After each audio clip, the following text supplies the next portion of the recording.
Yeah, you look pretty dapper with that beard, though, Don. He's not kidding about that. Huh. Looking good, brother. Very nice. Yeah, it looks the same as I saw you last Friday. I know. I just need to get a haircut and get it trimmed. So now we are streaming live on YouTube. Are we? Yes, we are. So, and here is our quorum. So Madam Chair, perhaps you'd like to get us going. Are we recording, Don? Let me know when. Don, you're muted. You may be talking to Al, perhaps. It's always on the phone. Once we're confirmed that we're recording, I think we can go.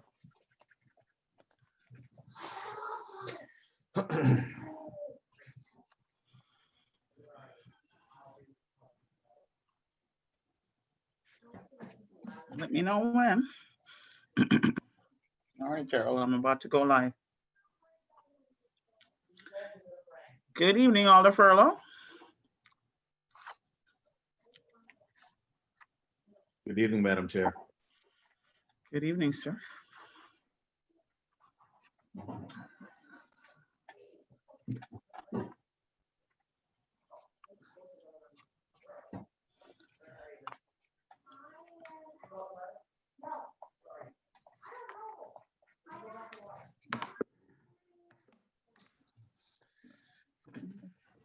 And I see that we are recording, Madam Chair.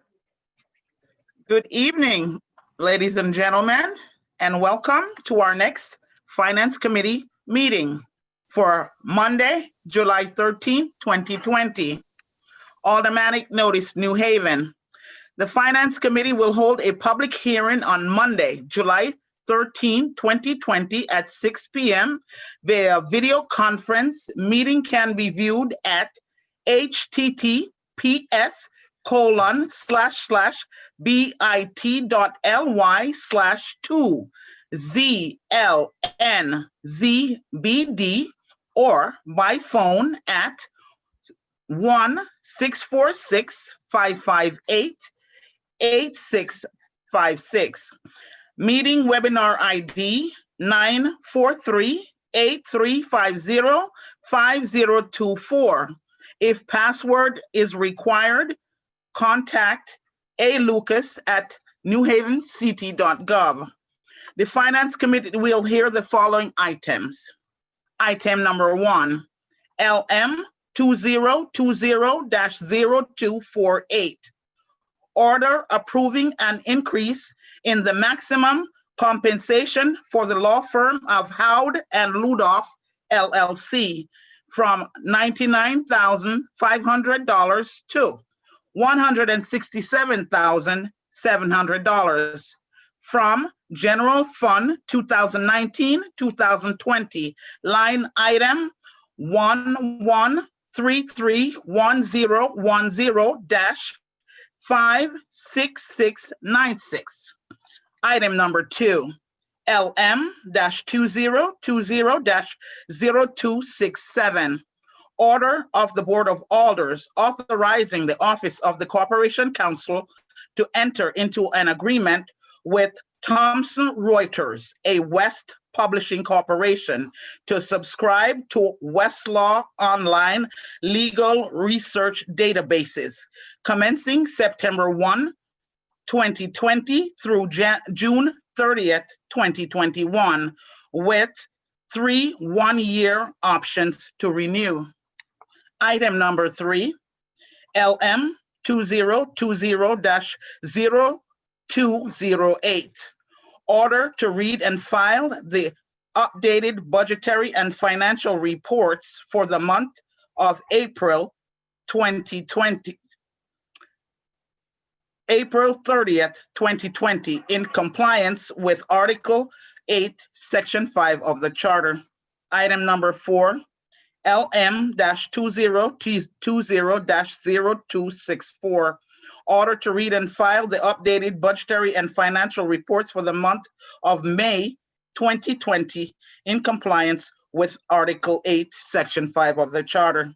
These items are filed with the city clerk and may be inspected at room 202, 200 Orange Street, New Haven. Per order, Honorable Yvette Hamilton, Chair.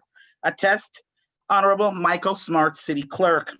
If you need a disability-related accommodation, please call 3 business days in advance, 203-946-8122 voice or 203-946-8582 TTY.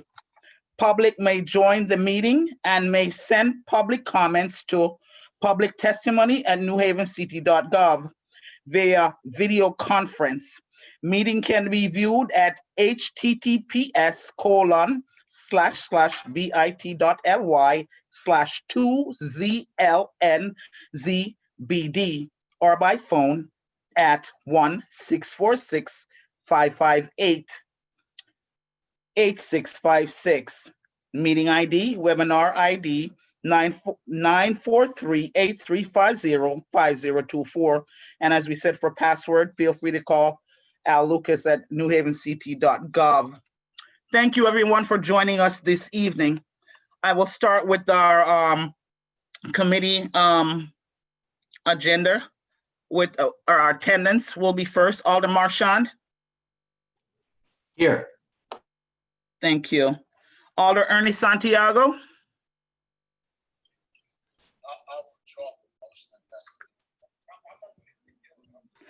Alder Sal DeCola.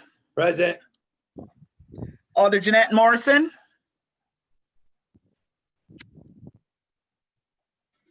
Alder Taisha Walker Myers. Alder Anna Festa. Here. Alder Furlow, Richard Furlow. Here. Alder Evelyn Rodriguez. Present. Alder Ron Hurt. Alder Charles Decker. Here. You can hear me, I'm here. Okay. Alder Ernie Santiago has joined us. Yeah. And I would also like to recognize Alder Abby Roth that is in our meeting. Is there any other alder that I might have missed? All right, hearing none. Before we continue this evening, I would like us to take a short moment of silence for Alder Adam Marchand's father that passed away on Saturday evening. So if everyone would just bow our heads for a moment of silence for Alder Marchand's dad. Thank you.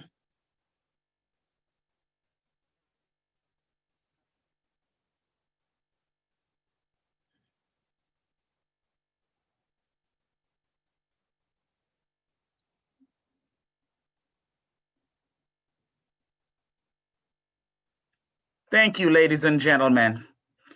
Praise the Lord. And we'll continue with our meeting. Usually at this time, Alder Marchand will go over our procedure of how the meeting will run. So at this time, I'll turn it over to Alder Marchand to go through the procedures of our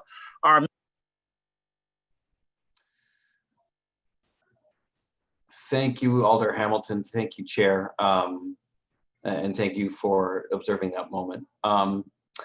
Tonight, our plan is to proceed as we have in recent months. And that will be the makers of the item will come up and give their explanation. And then colleagues are invited to ask questions. We would ask folks to try to limit their questions to 4 questions per item. Madam Chair will go through the list of committee members in the order in which they're listed. And if time allows, at the end of that list, if there's still time, there may be an opportunity for additional questions if folks have follow-up. My understanding, having spoken with Madam Chair, is that our plan is to invite Corporation Counsel to come forward and to present on items 1 and 2 for the committee to ask questions of Corporation Counsel on those 2 items, then to ask for public testimony on those 2 items, and then move to the monthly reports and our conversation with our budget director. The other point of procedure that I would note is that there is some time sensitivity related to items 1 and 2. And so if it pleases the committee, Madam Chair is recommending that we take no action on items 1 and 2 so that they may be discharged by the full board in its first meeting in August for immediate action. The monthlies, of course, we'll deal with in the usual way. So I think that's all the procedural notes. If I miss something, I'm sure that Madam Chair will fill in the hole. So, Madam Chair.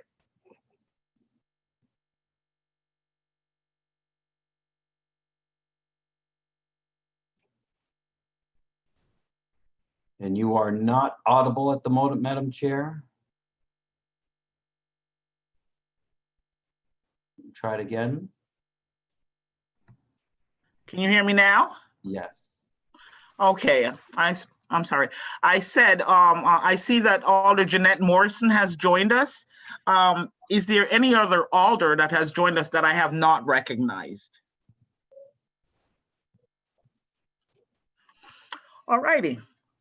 So we will start with the first item on our agenda, and we'll ask the presenters to feel free to, when you start to present, state your name and address for the record, please.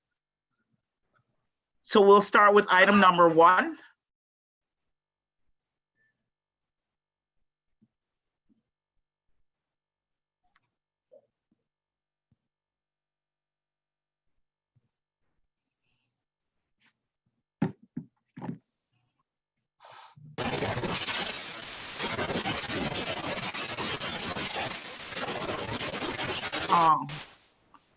Miss, you sound a little groggy. Can you?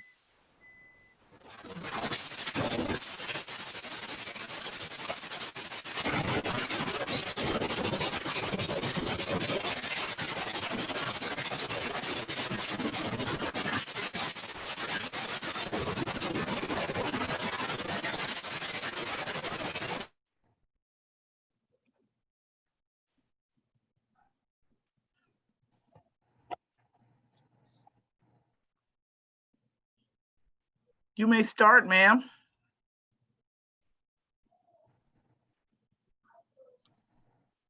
I don't think Pat's audio is working. Right. It sounds like she's having a little difficulty. Is there any way to communicate with her? She's connecting through, I think she's connecting through her phone now. Okay, we'll give her a few minutes. What is your name, ma'am? I am Catherine Lamar. I'm Deputy Corporation Counsel for Transactions. Good evening. We'll give her a few minutes just to get connected.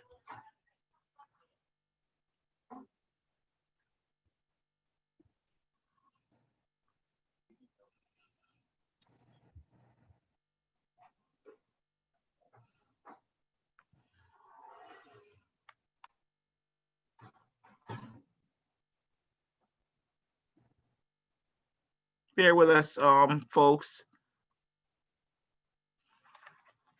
Technical difficulties. Okay, can you hear me now? Yes. Good evening, ma'am. Thank you. Good evening. I'm very sorry. I'm not used to this webinar format, and normally I use the phone audio all the time. So my computer doesn't have a microphone, so I apologize for the glitch. No problem. Just give us your name and address, and you may go right into item number 1, please. Okay, thank you. My name is Pat King. I'm the Corporation Counsel. I live at 32 Vista Terrace in New Haven. First of all, Adam Marchand, my condolences about your dad. So I wanted to start off by saying that. This is a request to approve an increase in the maximum compensation for the law firm of Howden Ludorf, who represents the city in a number of our employment, civil and personal, some police misconduct cases, wrongful conviction cases, and they're defending a police officer in an excessive force case. They have, I believe, currently 9 cases And the initial contract was for $99,500. And due to the volume of cases that they have taken on recently and the amount of work that those cases have required, we're asking for an increase of to $167,700. I would note that their hourly rate is $150 an hour, and it probably is the best rate that we could get from anybody ever, given the competence of the attorneys at this law firm. They've got some very intensive cases and some very high exposure cases. They do excellent work, and we're lucky to have them. That said, unfortunately, the city doesn't get to control the people who sue us and when they sue us. So when that happens, we have to, retain counsel to be defended. And they have been doing an excellent job, and we would hate to lose them as outside counsel, especially at this rate. So we're asking you to improve the increase in their contract. Okay. Ms. Deputy, do you have anything to add before we start with the committee questions, ma'am? Not on the litigation matter, no. Okay. All righty. We'll start with questions from the committee. Alderman Marchand, you're up first, sir. Thank you, Madam Chair. Just a couple questions. The first one is, I read your memo, and of course I saw that there are quite a few substantial consequential cases that this firm is handling for the city of New Haven. And I know that you've only been in office for several months, Attorney King, but can you, within the limits of what you're able to speak about, are you able to tell us if we're likely to see more kind of large commitments of this firm's time, or do you think that this is just a blip and that next year will be more within the usual parameters in terms of the size of the contract and the number of billable hours for this firm? Well, as I said, we're in a reactionary position when we get sued. So it's really hard to predict. I will say that overall, the use of body cams with the police officers, I think, has resulted in a decrease in the number of lawsuits against the police. So I think that has been a positive development for the city. Other than that, I hope that we go back to a more normal, I guess, or a lower number of lawsuits that are brought against us. But if I had a crystal ball, I'd make a fortune. So unfortunately, that's probably the best answer I can give you. I think that to the extent that we can, manage maybe some of our personnel situations a little more effectively with progressive discipline, we may be able to, handle some of the terminations better and avoid lawsuits in that area coming down the line. But, right now, I wish I could predict better for you, but that's, I guess, the best answer I can give you. And some of these cases are, have required, for example, Marquise Jackson and Vernon Horn are two plaintiffs who were co-defendants. That case, for example, has required 30 depositions. That's probably not, that's got a ways to go. So there are some significant cases, and I think that's going to be one that is going to involve, at least the demand is going to be substantial. How it's actually going to shake out, I don't know, but they are handling a substantial number of these cases for us with serious exposure. Thank you for that answer, Attorney King. My next question is more about a broader issue that this request certainly brings up, which is the percentage of legal work being done by attorneys employed by the city in the Corporation Counsel's office versus the amount of work being done by outside counsel. And one of the dialogues that we had, one of the themes in the dialogue that we had with your predecessor and with his predecessor was, is it a goal? Should it be a goal? Could it be a goal to have more of the legal work being done in-house as opposed to being hired outside of the city's own office. And so do you have a perspective on that? And is that a goal that you would share, trying to figure out how to, you know, build the capacity within your own team to handle most of this work? Or is it just a function of volume? Are there areas that your staff just don't have the training to handle? I'd like to know a little bit more about your thoughts, having been in the job for a full 6 months. That's right. Well, that was one of the issues that we considered, you know, when I took the job, was what can we do to sort of expand the number of cases that are handled by our in-house counsel. And our office is divided into two basic practice areas. One is transactional, which Attorney Lamar, who's on this call, supervises. So there's a number of lawyers who just do transactional, which is contracts mostly, some of the real estate transactions through LCI and things like that, and don't do litigation. Our litigation staff, there are basically 5 attorneys.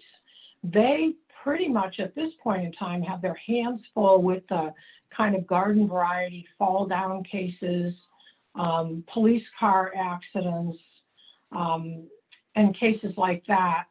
Police cases, Mike Wallach, who some of you may know is an excellent lawyer, has been with the city for a long time, represents a number of police officers, and oftentimes the police cases involve more than one officer being sued. And when that happens, we need to get outside counsel because we have a conflict of interest, and one corporation counsel can only represent one of the defendant officers and not all of them together. So on those cases, we generally wind up with outside counsel. I think on some of the higher exposure cases, the law firms have more in terms of administrative support and paralegal support and things like that that might be available to our office. We could certainly increase the number of attorneys, but we have to pay them. And to be honest with you, the city pay rates are on the low side for municipal attorneys. So in order to get attorneys who have the capability to defend or the experience to defend some of these cases, we have to pay them a substantial salary. And that may be worth it. And we have to sit down and look at the math on that. But it's a decision that we would have to make within the allocation of the city's budget. And given the budget going into this fiscal year, I think this is probably not the year. We'd like to look maybe at next year, but I certainly haven't had a chance to plan for that. It would be nice if we could do it. I know our labor relations office is taking on some more of its own representation because we now have an attorney who is the head of the Office of Labor Relations with some experience litigating this. So while that's not directly reflected in the things you're seeing tonight, we were able to reduce our outside counsel budget substantially because she'll be doing a lot of the litigation we would otherwise have assigned out. Thank you for that. My last question is has this firm already surpassed $100,000 in billable hours? Are we approaching that limit, and that's why you're asking for the additional funds? They have surpassed it, is my understanding, because this was for a contract from last fiscal year. Okay, thank you. Thank you, Chair.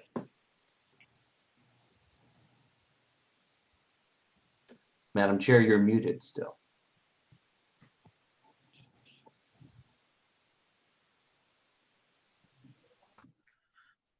Can you hear me now? Yes, ma'am. Okay, thank you. Before I continue, I would like to recognize Alder Taisha Walker-Myers that have joined us. And the next person on our question list is Alder Ernie Santiago. Thank you, Madam Chair. Unfortunately, my computer froze like 5 times in the meantime.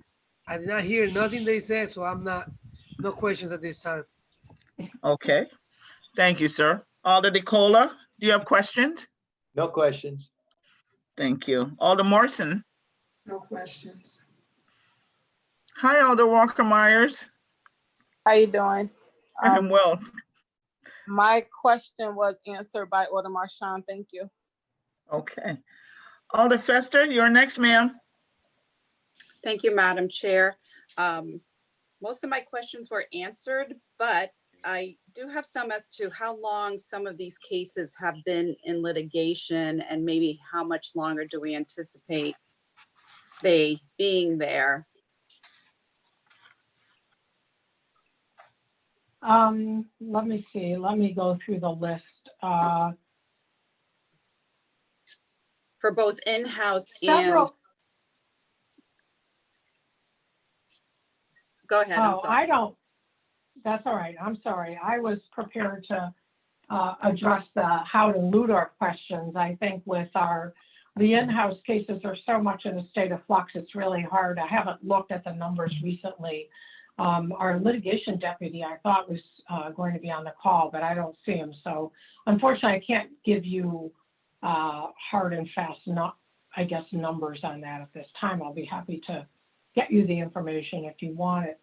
Some of the cases that this firm is handling are close to conclusion, either with summary judgment motions pending. One of the cases they have is Marcus Paca, who is an employment case. That's on appeal. We won that case, but he appealed to the Second Circuit in the federal court. That's on appeal now. So that there are a couple that are close to terminating with this firm. Pat, this is Rod Williams. I actually am on the call. I just had to call in. Oh, okay. I didn't see you. I'm sorry.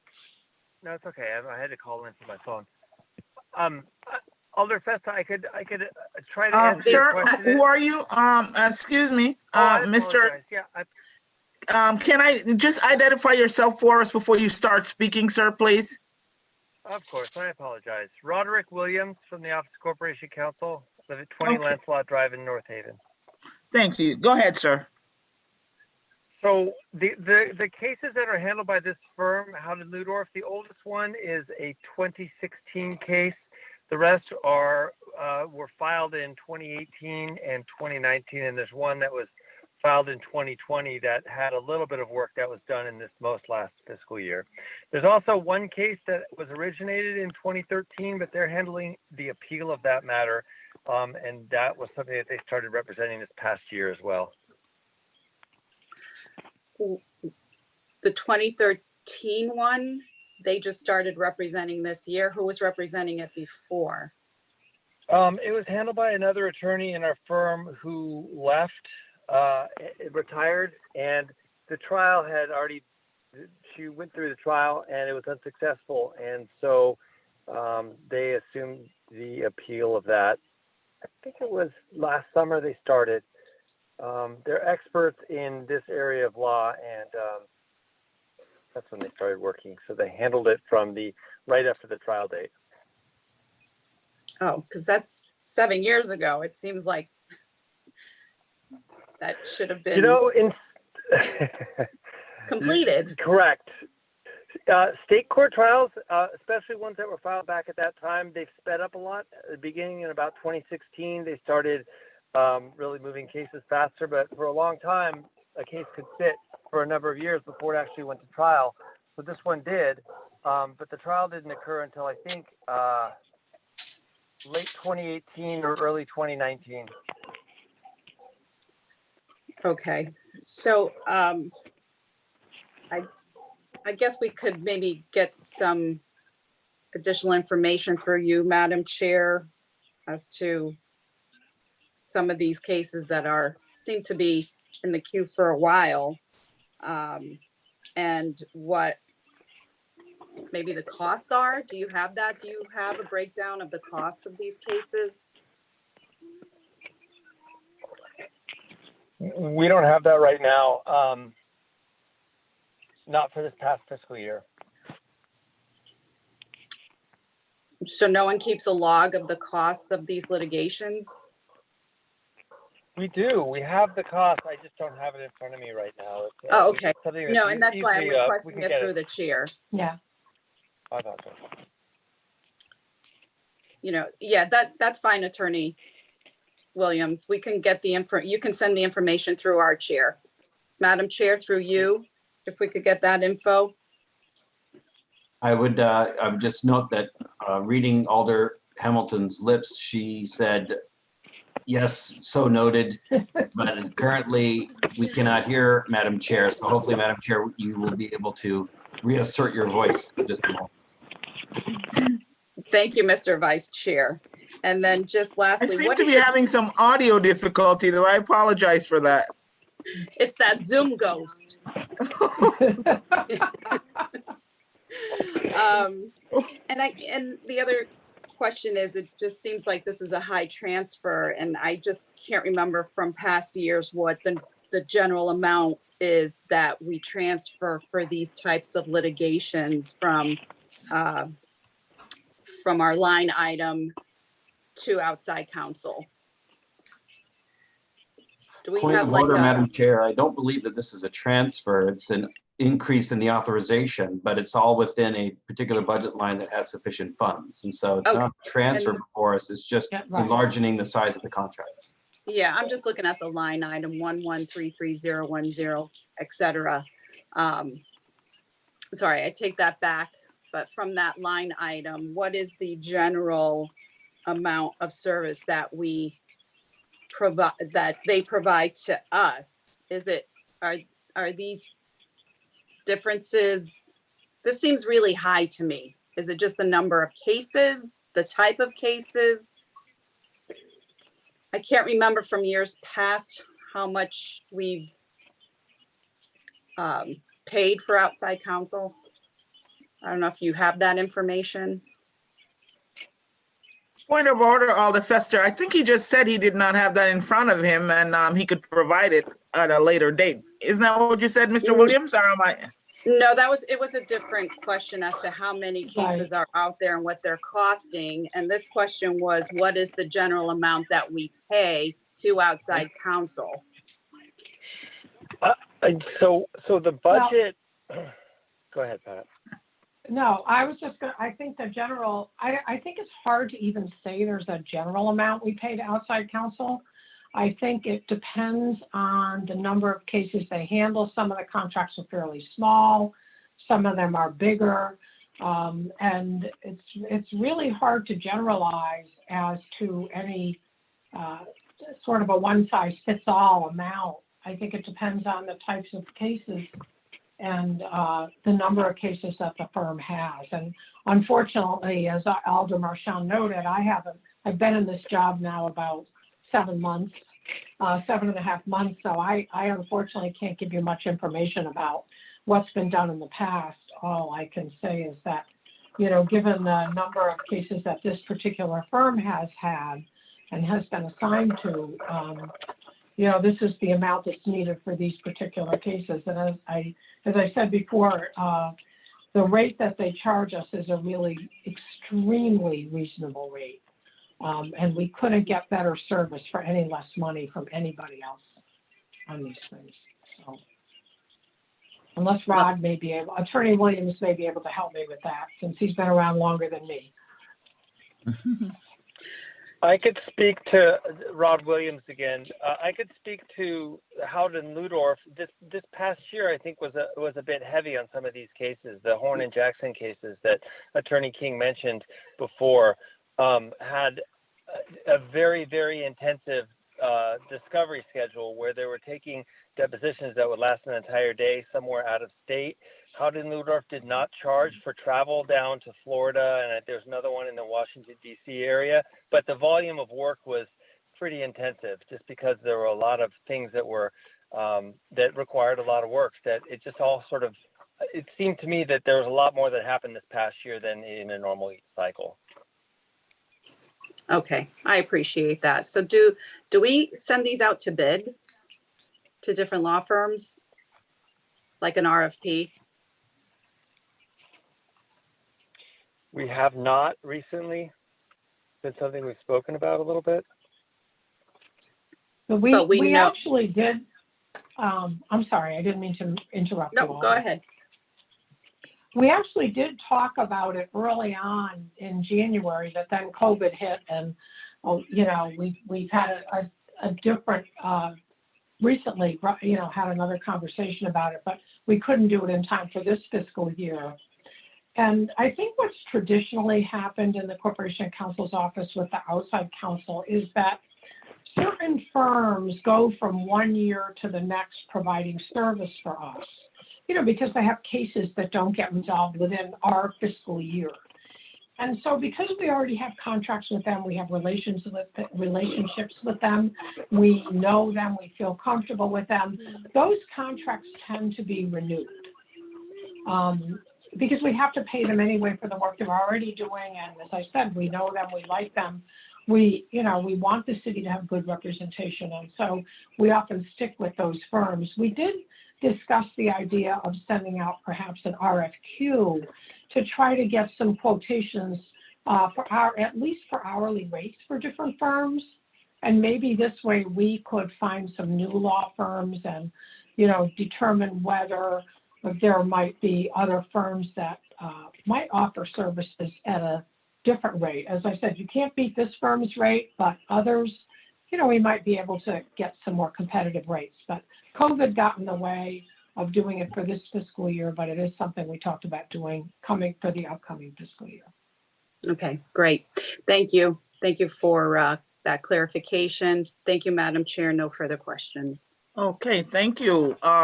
Before we continue, I'd like to recognize Alder Ron Hurt that has joined us. Good evening, Alder Hurt. Next on our list is Alder Furlow. Do you have questions for the Corporation Counsel, sir? No questions, Madam Chair. Thank you. Okay, Alder Evelyn, good evening. Good evening, Madam Chair. I'd just like to thank the team for the information already provided via the questions of my colleagues. I have no further questions at this time, Madam Chair. Thank you. All righty. Alder Ron Hurt, do you have any questions, sir? Not at the moment, Madam Chair. Thank you so much. Okay, thank you. Alder Decker, you're next. Thank you, Madam Chair. I have no questions. All righty. Hearing none, we're going to move on to the next item on our list from the Corporation Counsel before we take any public testimony, as was stated before. So, Attorney King, do you want to speak on item number 2, ma'am? Yes, thank you very much.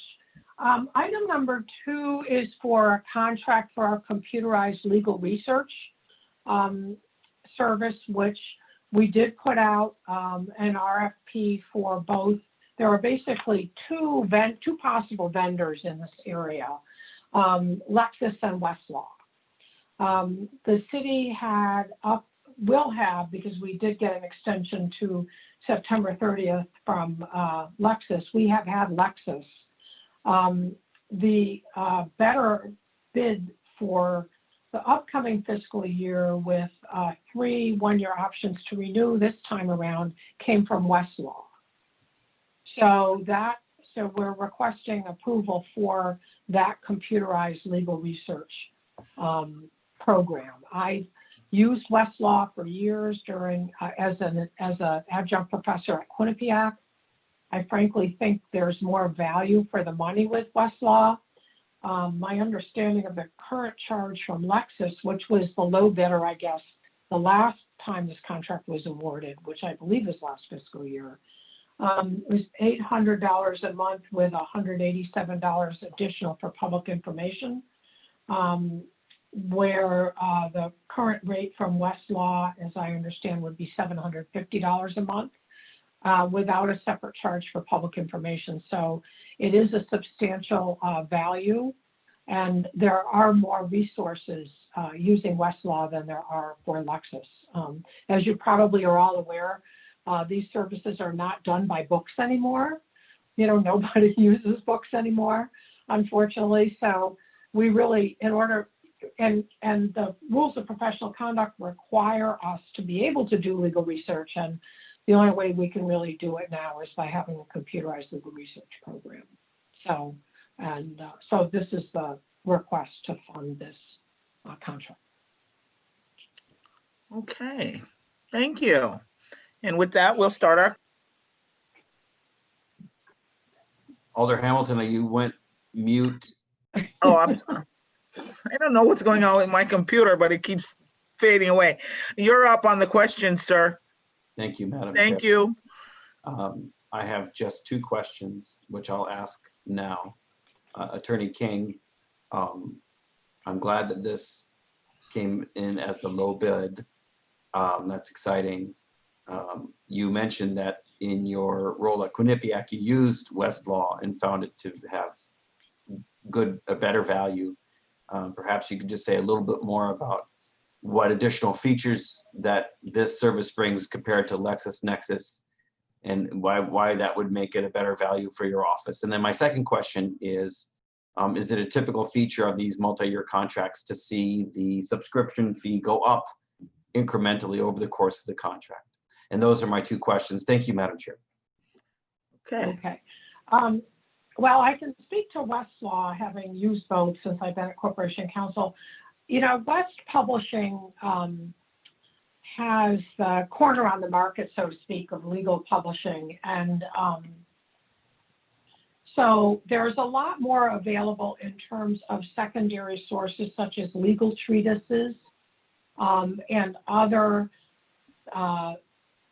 sources of information that are not just legal case decisions, which is what lawyers primarily use, but there are a number of other treatises and law review articles, continuing legal education materials, and a number of other secondary sources that is you have much greater access to through Westlaw because West Publishing controls so much of it. And I find those things to be extremely useful in doing research. To me, I generally tend to start to try to find one general authority that will then guide me so that I understand the right search terms I have to use. And sometimes through one of those resources, you can get links to jurisdiction cases in Connecticut or in the jurisdiction that might be useful for me. So I think the secondary sources that are available are much superior in Westlaw than Lexis.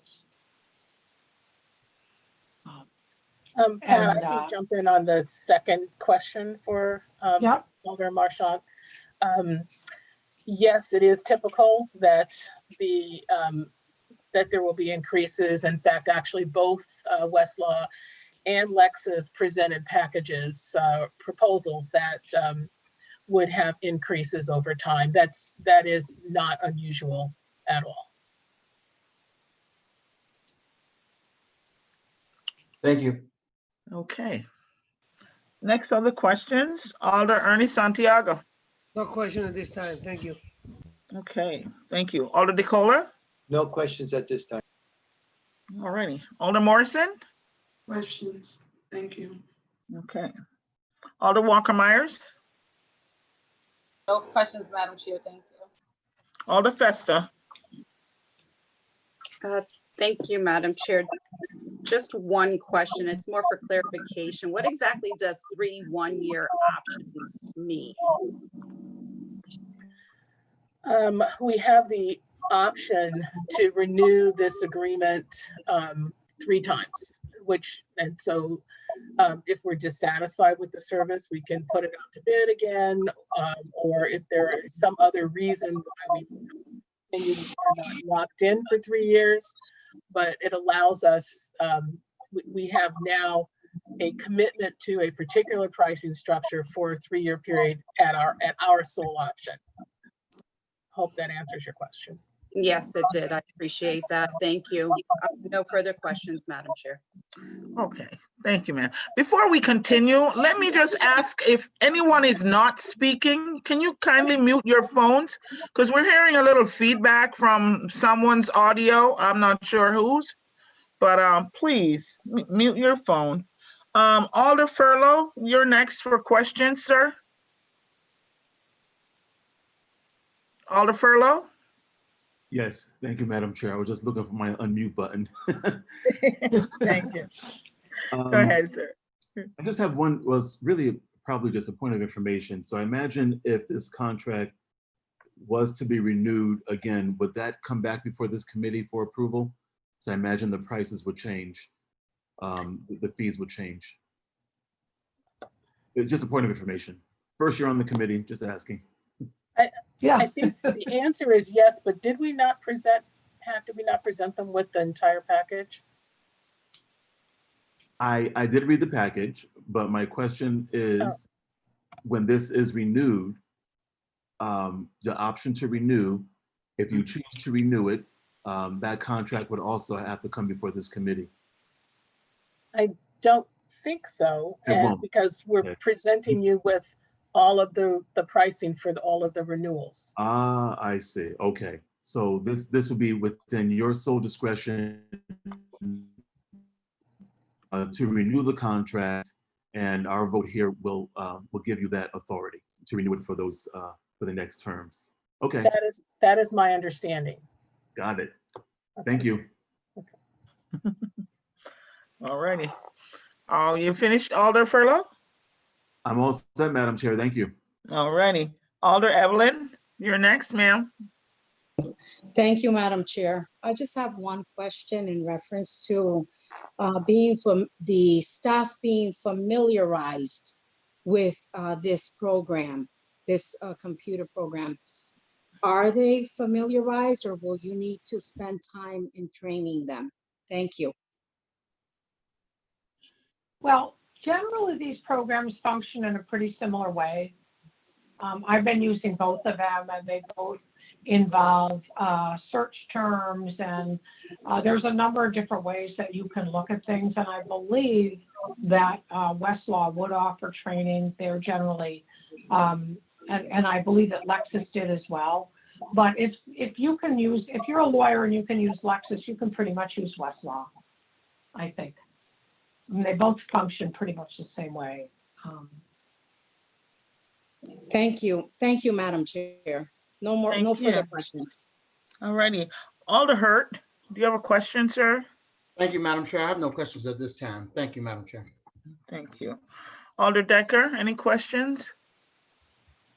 Thank you, Madam Chair. I have no questions. I've used both programs extensively myself, and they're pretty interchangeable, I think. So, thank you.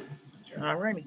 Before I open it up for any public testimony, is there anyone on the committee that might have an additional question for the Corporation Counsel before I open it up for public testimony on items 1 and 2?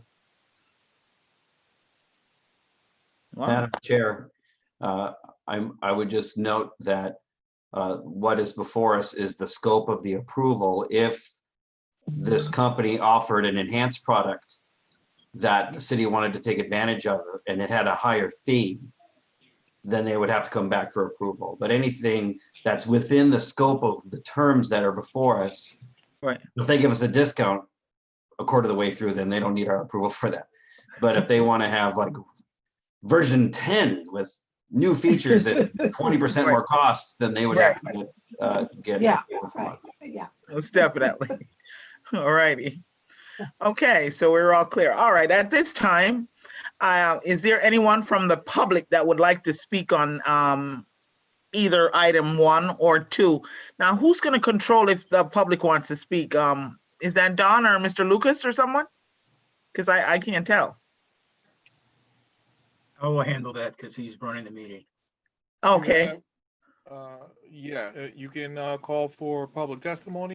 There is no one besides staff and press in the queue, but you can ask. Okay. At this time, is there anyone from the public that would like to speak on item 1 or 2? For a second time, anyone from the public that would like to speak on item 1 or item 2 from the Corporation Counsel's office? For a third time, is there anyone from the public that would like to speak on items 1 or 2 from the Corporation Counsel's office? Hearing none, we close that portion and move on to item number 3. Item number 3. Madam Chair, perhaps we would do item 3 and 4 together. Yes. and maybe just look at item 4. So noted. So, item 4, which is the monthly financial report for the month of April 30th, 2020. Is the budget director with us, Mr. Gormany? Hello, everyone.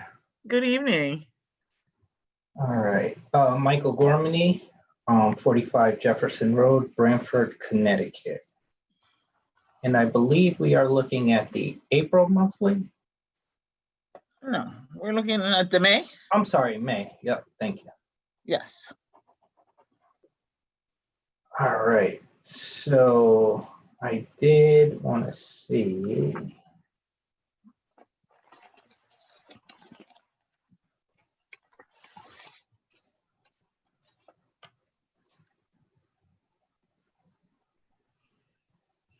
All right, so on the screen, I did share the monthly report just to have context of what I'm going over. So as I do every month, I'll start with the end of the section of medical. So for the month of May, we do have less larger claims than we did when compared to May of 2019. You can see during May of 2019, we had a value of about 13.1 million in 35 large claims. Again, the large claims are anything over $250,000. Through May and working with Anthem, we have 27 large claims with a total of about $11.7 million through May. So again, there's a slight improvement there with medical as far as the large claims go. Looking at the medical expenditures themselves, I'll first take a look on the expenditure side. We are, and for whatever reason, it's cut off a little bit. There we go. We are looking at the overall medical fund lower than the previous year. We were projecting $5.1 million lower. Again, I think, that's partially due to COVID-19, as we have more employees teleworking and other factors. But we have seen also just baseline improvements in pharmacy, drug spending, and a few other areas that I've talked to our manager of human resources, Steve Labrandy, and our consultants. So right now we're projecting about spending $113.4 million. I will tell you also, which will be in the next monthly in 2 weeks, we did see an improvement in June as well, as far as spending less on medical. Now we talked a little about this at the last 2 meetings, and myself and Alder Marchand talked about seeing that spike and when are we going to see that spike in medical claims. It could happen in July, August, September, we just don't know. But what I can tell you is in conversations with Steve and a few other municipalities, that spike might actually be a 50-50 chance, because the only reason I say that, and in talking to other folks in the medical field, as well as Steve and our consultants in other municipalities, because some of those major surgeries people still had. If you needed a knee replacement or something, or depending on the type of surgery, hospitals were still performing that surgery. Not necessarily a lot of them or scheduling them like they would normally, but they still had the surgery. So some of the items, that couldn't be put off or may have been life-threatening, or that certain employees or their spouses had to have, still happen. So I think what we're doing is we're still analyzing some of that data. But as far as like a large spike that, we were talking about a few months ago, it may not be as bad as we initially thought. So that would be great news for the city as far as it goes on its medical spend. So as far as the revenue, we were projecting about $116 million, $116.3 million in revenue. So with the revenue coming in, the general fund, the prescription rebate, employee cost sharing, and other miscellaneous revenues, what we would see is a operating surplus of $2.9 million. Now, what would that mean to the medical fund? That would mean that basically you see the previous year's fund balance of negative $3 million. That would almost be zero.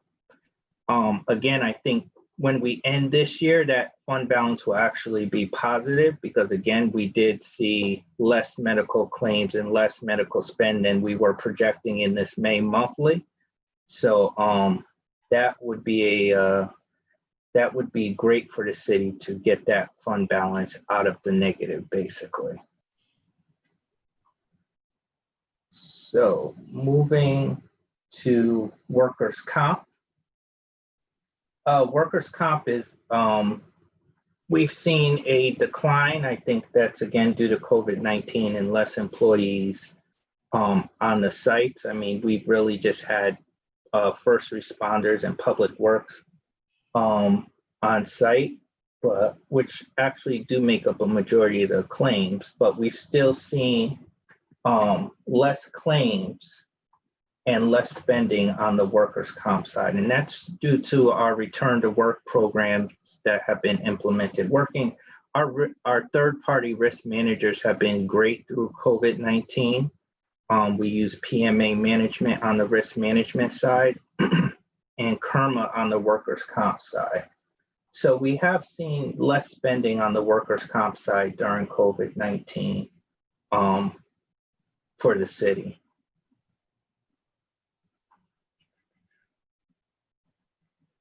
And on the litigation side, we've been right around the mark where we have the last few years, around that $2.5 to $3 million mark. I can tell you we're looking at about spending $3 million on the litigation settlement side. Those are the cases that have gone through the litigation settlement committee and have been settled through that committee and through the corporation counsel's office. So we're looking at about spending $3 million in that fund. We've done tremendous work in litigation in trying to get those cases down. We've implemented various items based on the cases that have come before us, like driver training, making sure certain things are patched up if there's a slip and fall, making sure that, certain departments are held to the standards to make sure that those type of cases don't happen again, or if it's in a certain area, that pothole or sidewalk or whatever the case is fixed.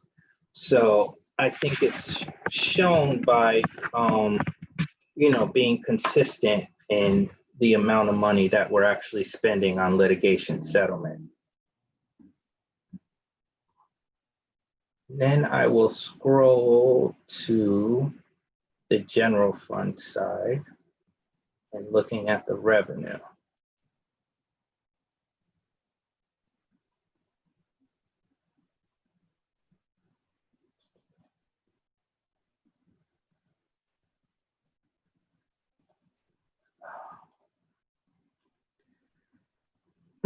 So on the revenue side, we are basically looking at being ahead in certain categories greater than what we projected.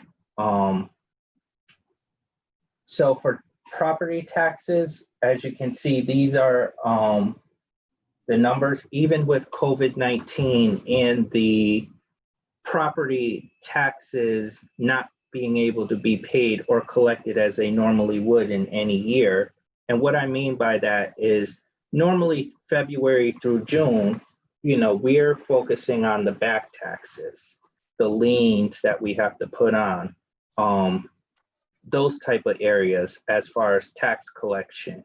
With COVID-19, we were not able to do those collection methods. But even with COVID-19 happening, we did point people to online payments. We still had folks in the tax office helping out constituents who called. And I think this is the result of trying to do what we can and pointing folks in the right direction as far as property taxes. So you'll see we're still ahead on the budget by $1.4 million when it comes to property taxes. All our state aid came in for the year. There were a few that were declined, and honestly, we don't know that until June when the state does the calculation. But a majority of our state aid came in for the fiscal year. Some of them actually came in higher than what the state had projected. So what you can see as an example is grants for municipal projects. Even though there's nothing recognized, I can tell you that forecasted number is an exact number because we got that in June. We got that in June, so I kind of knew that number. So as you can see, we actually received $469,000 more than budgeted.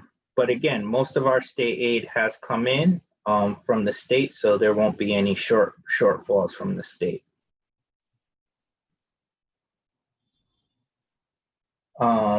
On our license permits and fees,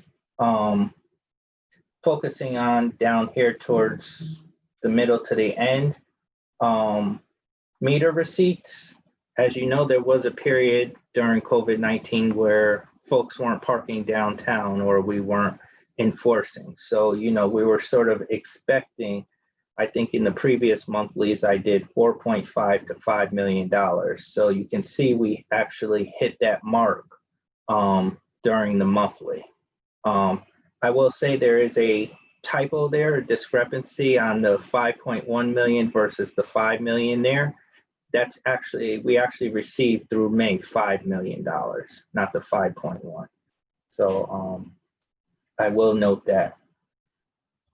On building permits, I will tell you in the June monthly coming up, we actually did exceed this $14.5 million number.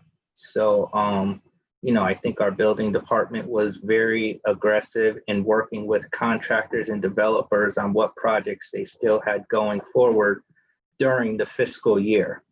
So we actually are going to exceed the $14.5 million number, but that's what we were projecting when we had the information as we were compiling the May monthly report. Parking tags or parking tickets, again, I think that the part of the shortfall is as a result of COVID-19, where we had those 3 months, 2 months, I'm sorry, where we really weren't enforcing parking. So that was, besides a decline in meter revenue, that would have been a decline in tickets as well.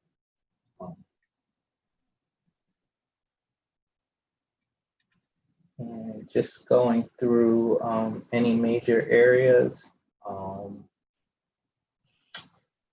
So overall, on the revenue side, we were expecting about $11.3 million shortfall as far as revenue as of the month of May.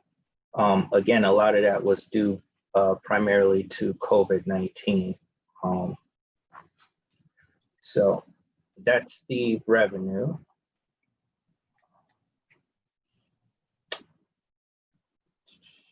Sorry, I lost my page there.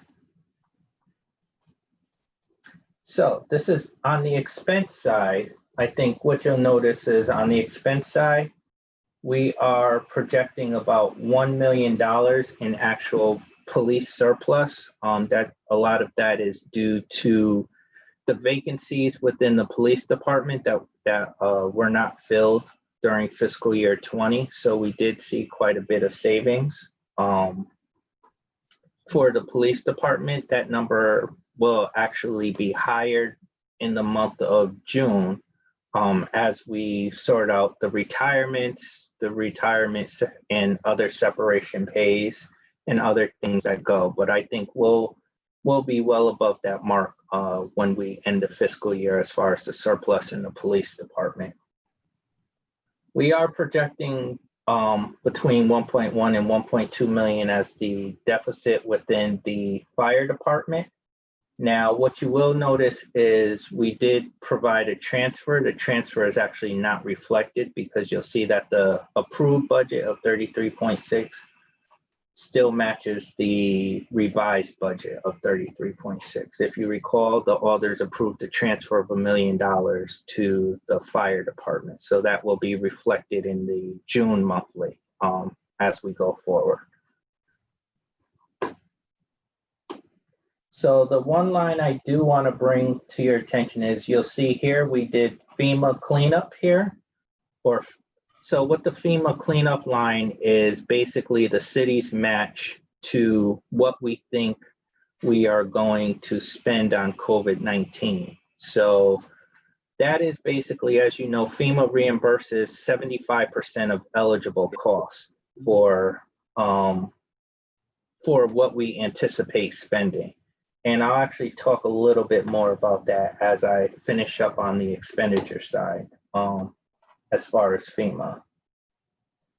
And then the last one is $2.9 million in the Board of Education. So that was down, as you know, they started the year much higher at the Board of Education. So they're down in the May monthly report to $2.9 million as of May. And I think, you know, knowing the information that from the Board of Ed, that number should come down for the end of the fiscal year. As you know, they had transportation costs that's going to be less than the fiscal year. They negotiated with their busing contractor for student based on the governor's executive order. That saved some money, even though we still had to pay out money to the contractor. We still saved money on the Board of Education side. They had a little bit more nutrition that they're going to apply to this $2.9 million of personnel savings and some grant reimbursement. So again, I think going forward, that number will be reduced for the Board of Education. So that's a lot of stuff I just said, but what does it all mean in the grand scheme of things for the city? What I did was I did add the city fund balance as of May 2020. As you know, a few years ago, we basically collapsed the general fund, litigation, medical, and workers' comp fund. Those are considered the city's major funds, all into one fund balance. So what this chart here will show is what if the operating results held steady with the month of May, what would the city's fund balance actually be? So as you can see, we start off with the previous year's fund balance, which general fund is 18.4. Going down the line, you get to $15.7 million when you add up the four. These would be the operating results, which our litigation and our workers' comp fund are 0, but general fund would be a negative 13.3, and our medical self-insurance fund would be a positive 2.9, which means a surplus. So basically, you'd be looking, when you combine all four, at a $10.4 million operating result in the negative. So that 15.7 would be reduced by the 10.4, leaving the city with a $5.3 million fund balance. So that's what would be the result of if these numbers were to hold steady today. Now, while I know we're talking about May, I'll just give you a little update on 2 items. So the first item I actually talked about was the FEMA. So in this monthly, you've seen $1.2 million as the city's match, basically, for what we spent through June 30th. So the good news is the state of Connecticut is actually working through the money that they receive from the federal government on a program to help cities and towns with their matches. So in essence, the city may not actually have a match. And what that means is the city would have to submit all expenses through all funds available. So that means FEMA, the CARES Act. The Board of Ed received a grant for $8.4 million. And for whatever reason it escapes me, there's a third one. But after all said and done, whatever those grants don't cover, the state has a program that will cover that match for us. So in essence, what I'm saying is the city may not actually have to come up with a match for COVID-19, which would be a great thing for the city. So that would be $1.2 million that would come off of that deficit right away that we're projecting in May.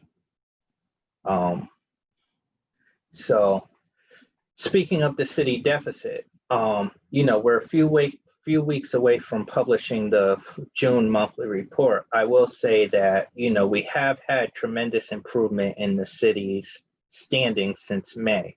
One of the things that these reports show are the unspent money that we have sort of reserved. And that dollar amount in the May monthly report was, so if you look in the May monthly report, we have a section called committed/encumber. That means there's $38.7 million of funding reserved that may actually be spent. I can tell you that through June, we have not, and a bulk of that is the Board of Ed. But I can tell you that we have not spent all that,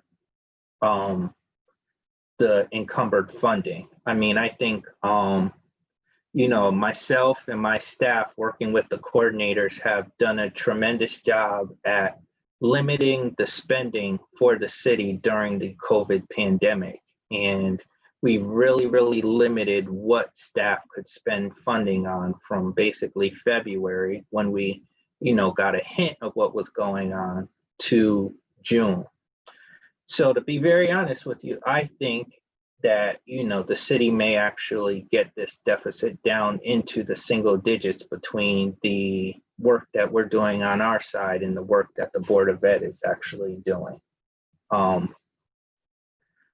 So with that, I'll be happy to answer any questions, Madam Chair. Wow, that's a lot. Yes. It's been a Alderman while Marchand? since we met. I know. Are you ready, Alderman Marchand? I am, Madam Chair. You may proceed, sir. Thank you very much. And thank you for your presentation, Mr. Gormany. Very thorough as always.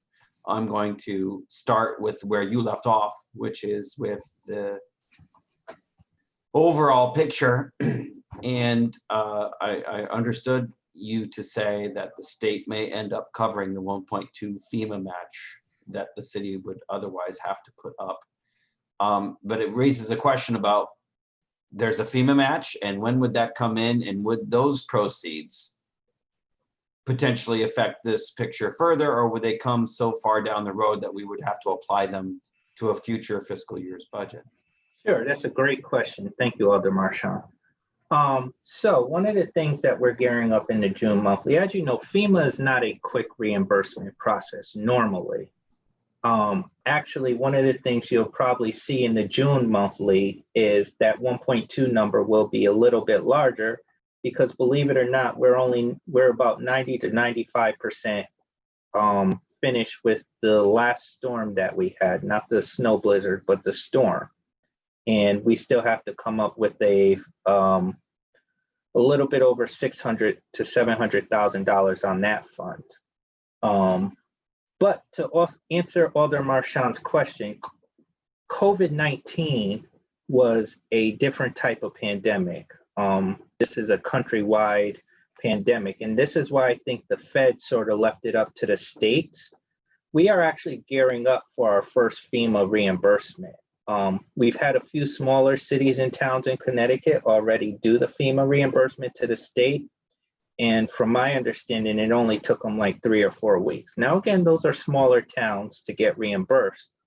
But what we're going to end up doing, one of my staff members who has been working on this has a meeting tomorrow with our consultant and our emergency operations place on doing the first submission for everything paid through June 30th. So I think FEMA is allowing basically an ongoing reimbursement process for the city. So hopefully the reimbursements that come won't be that long. So that's why I had the $1.2 million booked in fiscal year 20. And if the state reimburses us, in talking to our auditors, we actually book that back to fiscal year 20 if we receive it prior to the end of August, because the city closes its books in September. So if the state was to send us the money prior to August, we would book it along with that 1.2, book it to fiscal year 20. So it's an ongoing process, basically, Alder Marchand. Thank you for that response. I have to say that I'm pleased with some of the positive results, although it's still a sobering picture. Ending a fiscal year $13 million in the red is not what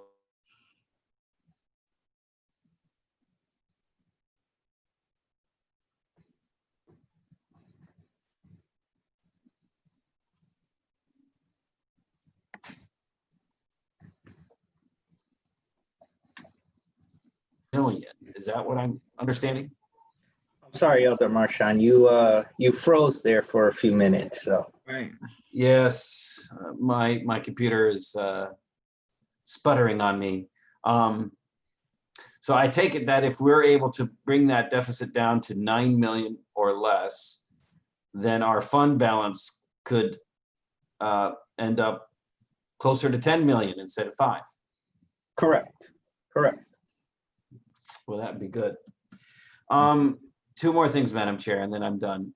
The first is I acknowledge that the numbers on the medical are surprisingly good, but I do think that we need to be ready for the delayed primary and preventive care during COVID to come back and bite us, and potentially bite us hard. People with chronic conditions, many people were delaying care. Cardiologists were wondering where their heart attack patients were, and so let's hope that none of those chickens come home to roost and everybody's okay. But I do think, with a 3-month claim lag, that's typical, and with lots of delayed care because of COVID, we may see those numbers rise. Let's hope not. Let's hope everybody's doing great in terms of their health. But I wanted to just note, when I look through the numbers, that, on the expenditure side, it was a pretty grim picture, right? In 15-16, it was 107 million. And then by 17-18, it was 121. But since then, it has leveled off and even gone down, which is a pretty remarkable story, which we should try to understand better. But the other side of this that contributes to the better fund balance is that the general fund contribution to medical made a big jump. It was 68 million in 15-16, and then it went up to 73, and then 77, and then 84, which it has stayed. And so it's important for us to recognize as a committee that we as a city government, the board and the administration, have made a commitment to give proper funding to that general fund funding to that medical benefit line. And the decisions that we made in recent years to put money into that account in our budget has borne fruit in a much better fund balance. And we haven't had to take $5 million or $9 million from a bond refinancing or something and to put it into the fund, because we are a much better footing than we were 5 years ago. And so I think it's worth noting that on the one hand, the expenditures are moderating and in fact going down, which is fantastic. But on the other hand, this board made decisions about putting money in the budget for medical that has made the fund balance a lot more healthy. And I think it's good to see the fruits of that wisdom. Thank you, Madam Chair. Okay, thank you, sir. Moving on, next person on our list, Alder Ernie Santiago. No questions, Madam Chair, at this time. Okay, Alder DeCola. No questions at this time. Okay, thank you. Alder Morrison. No questions at this time, Madam Chair. Okay, Alder Walker Myers.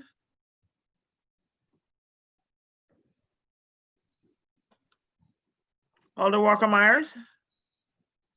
She's trying to get back in, Madam Chair. All right, well, I'll come back around to her.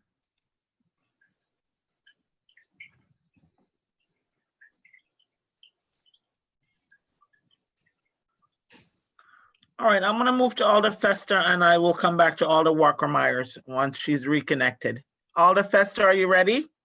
Yes, thank you, Madam Chair. Mr. Gorman, just a few questions regarding the property tax deferral program. Do we know to date how many folks have actually applied for this deferral program and how that affects our budget? I know you said that we've actually collected our property taxes and we're looking good, but how has the deferral program affected it? And what percentage of folks so far have, or I guess that was to the end of June. So how many folks actually applied for it? So thank you for the question, Alder Festa. That is, to be honest, that is one of the items that I am getting to, I believe, Alder Crespo, who is the chair of the Tax Abatement Committee. We did not actually see as many folks apply for the tax deferral program as we had anticipated. I actually do have the numbers, just not right in front of me. So as I'm sending them through Madam Chair Hamilton, as I'm sending them to Alder Crespo, I can send them to through the Finance Chair as well. But we definitely did not see as many as much as anticipated as far as folks applying for the deferral program. I believe in, please don't quote me on this, but I think there were like between only 150 and 200 applications that we ended up going through. And there were some who were declined, not a lot. And the reason for declining was basically they had an escrowed account or they didn't meet the qualifications of the landlord piece, which the landlord pieces actually went through economic development and LCI because they work more with landlords than my office. So we definitely, anytime got an application for a landlord, had them review it. And then we did have about 14 or 15 applications that were incomplete. And by what I mean by incomplete was there were 2 boxes that folks had to check. They had to check that they were applying for the deferral program. And then they listed what type, whether it was personal property, motor vehicle, or whatever.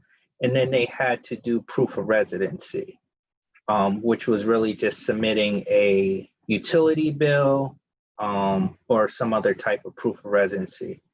Anytime that happened, my office followed up with an email on the personal on the email address that was listed on the application and gave everyone until June 30th, still did a follow-up. So there were still a few incomplete applications, not a lot, but I can definitely get you those numbers. So I don't think the deferral program is really going to affect the tax collections as we thought going into the new grand list year. I think what we will see is on the interest side, which applies after August 2nd. So everybody is, is not charged interest because that was automatic. No one had to apply for that since the board elected both programs. So interest is deferred basically until October. So we really won't know the interest numbers until August 3rd, which is when, after August 3rd, which is when your tax account really becomes delinquent. So I hope that long-winded answer answered your question. It did. I appreciate it. Thank you. I guess I just anticipated a higher number, but I'm sure there are plenty of residents that have their their taxes paid through escrow. So I'm sure that affected the tax deferral program as well. Okay, I'm gonna switch gears and go to FEMA. Do we need to do anything to apply for these additional funds that the state might give us? No, we don't. So I attended the workshop that the Connecticut Office of Policy and Management gave. And basically it is as simple as a submission to the state. What happens is after we get all our paperwork from FEMA or whoever we submitted it to, the state requires us to show like FEMA only covered 75%. These are the expenses you're submitting to the state. So it's really just a submission process on their online portal because it's federal money that they receive for this purpose. So it's really just us doing a submission to the state. And do we have to do any extra submission to receive that 1.2 million? No, the 1.2 million was our match. Right. So But you mentioned something about us possibly not having to pay that back. So that's if the state covers that. So the 1.2 million that that I have in the monthly is if we submitted everything we had to FEMA and they said, we're going to give you 75%. Then to make that COVID fund whole, we would need $1.2 million out of general fund. Okay. And this will cover that whatever it is, number will be. You're going out. Yep. So yeah, so can you hear me now? Yeah. All right. So yeah, hopefully the state will cover that $1.2 million. That's what we're submitting to the state is to basically cover that $1.2 million. Okay, so our total COVID expenses thus far has been what? Let me pull up that number for you. So to date, our total COVID expenses, we spent $3.3 million in actual money, and we have another $1 million basically is reserved, which are purchase orders and other stuff. As you know, the month of July, we still get billed for June items because vendors don't bill us on June 30th. So, I mean, if we were to pay out that whole $1 million, it would be $4.3 million that we would have spent through June 30th. And do you have a breakdown of those costs by, I don't know, departments? I'm assuming police, fire, health yes. department. I actually do. The person in my office who is having a meeting tomorrow is just reconciling to make sure we have everything that we need. But we did categorize it because FEMA does require and have certain categories that they have as far as like personal protective equipment, public safety overtime, other measures. So we're currently in the midst of categorizing that this week. So I'd be happy to send it through the chair. At least if they're preliminary numbers for you guys to look at. Yes, that would be great. So Madam Chair, through you, if we can have. So noted. Thank you. Thank you. And just to, again, switch gears,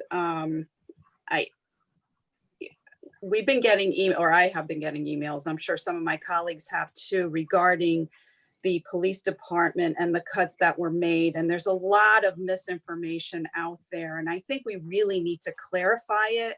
And I'm hoping that maybe you can do that because there are residents under the impression that we've cut $4 million from the police department, which in essence we have not.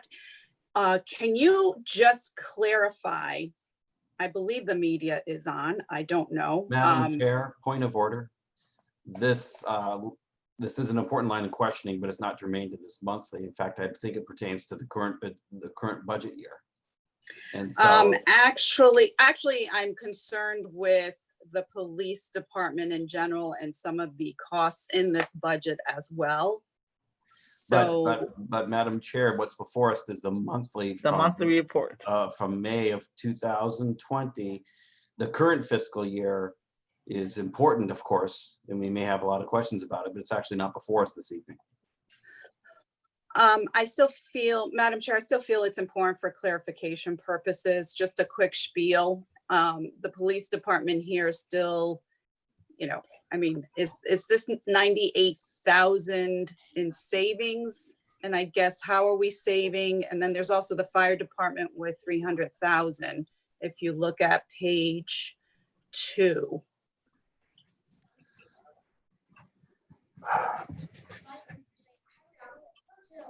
So this isn't, on page 2, isn't necessarily the savings. That's really just the difference between one monthly to another. If you go to page 14, really shows you what we're projecting each department to save or be in the deficit. So police during May, as of the May monthly, we were projecting a savings of about $1 million between personnel and non-personnel for fiscal year 20. And are those savings due to retirements? What are those savings due to? So those savings are due to, as you know, we put a strict expenditure control program on during the year. So some of that is non-personnel. A bulk of that is the personnel. We did have a lot of vacancies during the fiscal year 20 for police. So I believe that is basically the personnel savings versus the non-personnel savings. And if you look on page 12, we kind of break it down at the bottom. You'll see we're projecting about $3.7 million in salary savings, but they're going to go over $2.7 million in overtime, basically. But they still have some other savings. So when you add up all the savings between, these are just a major roll up of the categories, you'll see that the department is projecting about $1 million of savings for the fiscal year. Again, as of May. All right, so how many sworn officers do we have on duty now? I have to get that number. I believe through sworn we have, I want to say it's about 250, I believe, but I can get that number for you.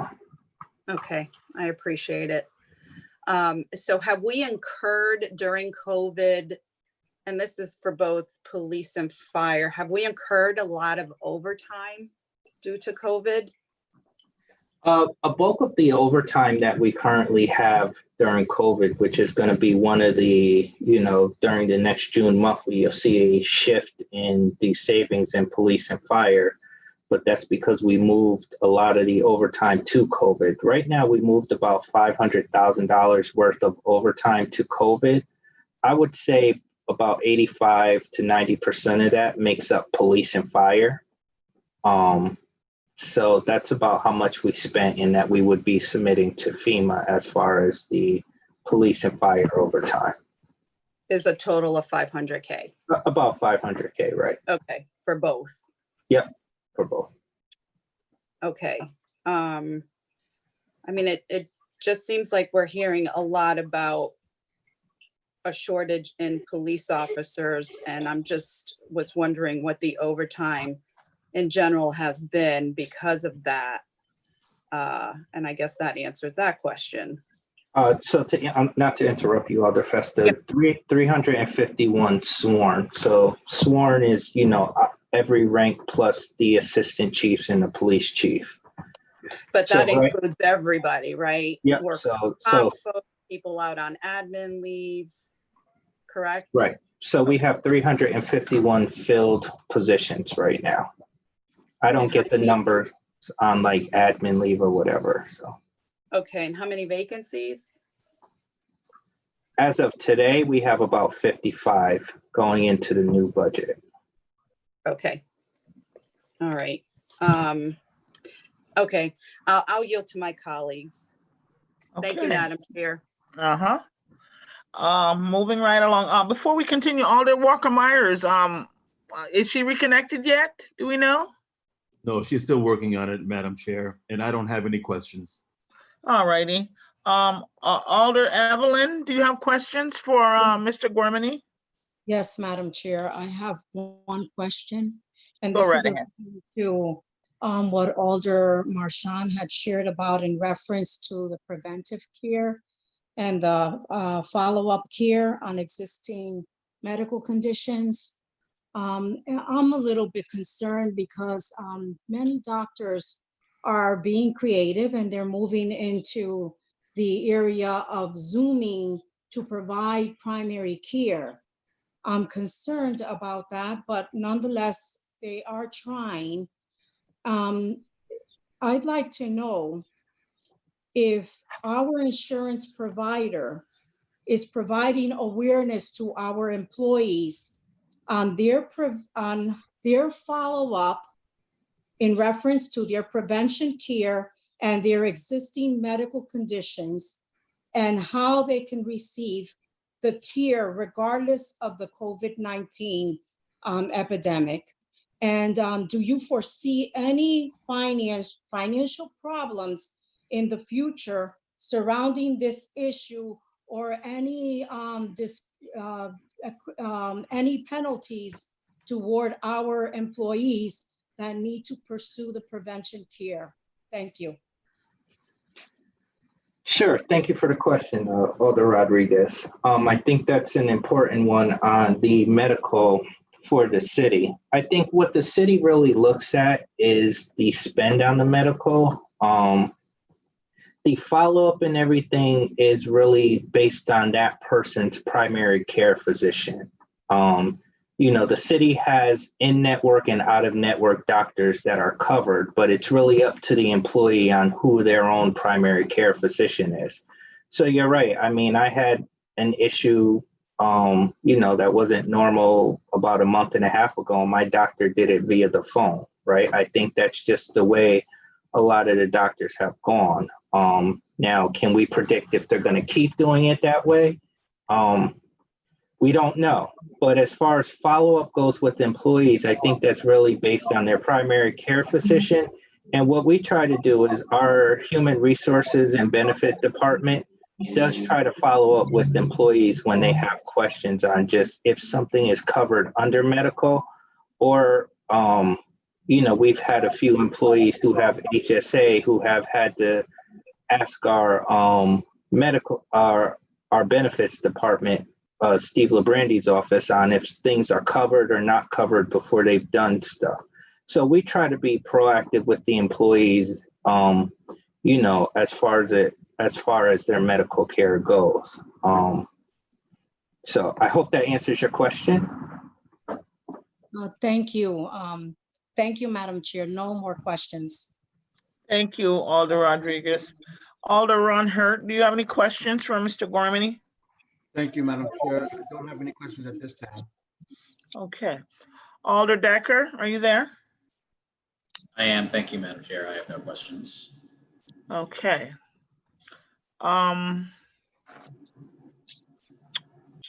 Does anyone from the committee have a follow-up question?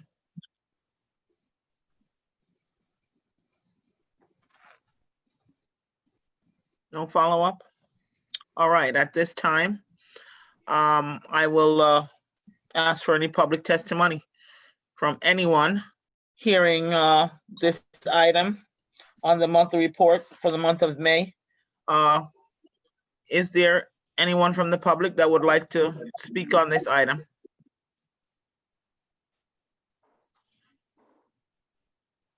Anyone from the public that would like to speak on this item? And for a third time, anyone from the public that would like to speak on the item? Are we seeing anyone, Mr. Hayden or Mr. Lucas? Nope. Just to be sure, you know, I don't want to leave anyone out. No. All righty. Madam Chair, Yes, go ahead, Alder Marchand. I move that we close the public hearing portion of this meeting. Second. Any discussion on closing the public portion of this meeting? Hearing none, all in favor? Aye. Point of order, Madam Chair. Oh, It call has the been our roll. custom to call the roll. Call the roll, yes, indeed. Alder Marchand, are you in favor of closing the public portion? Yes. Alder Ernie Santiago, Yes. Alder DeCola, Yes. Alder Morrison, Alder Walker Myers, I know she's having technical difficulties. Alder Festa, Yes. in favor? Yes. Alder Furlow, Yes. Alder Evelyn, Yes. Alder Ron Hurt, Yes. and Alder Charles Decker. Yes. And I am also in favor of closing the public portion. So we're all in favor. Madam Chair, Yes, go ahead. I note that we're intending to leave items 1 and 2 in committee so that you may request that the board discharge it in its first meeting in August. And Yes, Madam indeed. Chair, I move that we read and file items 3 and 4. Second. Second. Any discussion on reading and filing? Alder Marchand, are you in favor? Yes. Alder Ernie Santiago, Yes. Alder DeCola, Yes. Alder Morrison, Yes. Alder Walker Myers, Alder Anna Festa, Yes. Alder Richard Furlow, Yes. Alder Evelyn Rodriguez, Yes. Alder Ron Hurt, Yes. and Alder Charles Decker. Yes. And I'm also in favor of. We're all in favor. Madam Chair, Go ahead, Alder Marchand. I move we adjourn. Second. Any discussion on adjourning? Do I need to call the roll for adjourning as well? Alder Marchand, are you in favor of adjourning, sir? Yes. Alder Ernie Santiago? Let me see. Yes. Alder Nicola? Yes. Alder Jeanette Morrison? Yes. Alder Taisha Walker Myers? Alder Anna Festa? Yes. Alder Richard Furlow? Yes. Alder Evelyn Rodriguez? Yes. Alder Ron Hurt? Yes. And Alder Charles Decker? Yes. And I'm also in favor of adjourning. So here, with that being said, we are adjourned. Thank you so much, everyone, for being here this evening. Good Thank night. Thank you, Madam Chair. Have Hey, a wonderful evening, everyone. Thank you. So sorry, night. Adam. Good night, all. Thank you, Evelyn. Good night, all.